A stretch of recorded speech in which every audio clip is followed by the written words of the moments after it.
The first step is going to be factoring.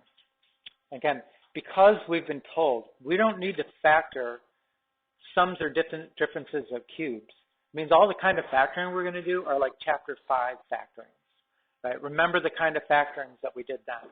We did greatest common factor. We did difference of squares.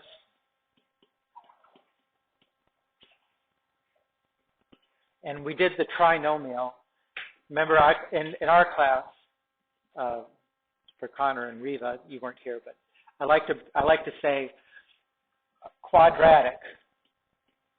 And a quadratic trinomial is something that looks like ax squared plus bx plus c. If the a equals 1, I would call that simple quadratic, and that's a one-step process. If the a does not equal 1, then it's a little more complicated. But in any case, those are the kinds of factorings that you will have to do as part of these problems, right? It goes along with it. We're still looking at the zeros of the denominator. So at this step, once you factor the numerator and denominator, you make note of what are the zeros of the denominator.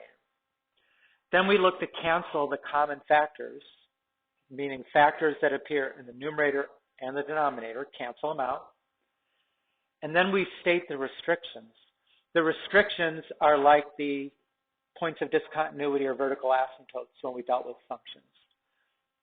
And it will be, in fact, I should have said, to say this more correctly, the restrictions are x does not equal the zeros of the denominator. And you need to know those before you cancel, right? Don't look at the thing, your simplified result. Look at before you started canceling factors.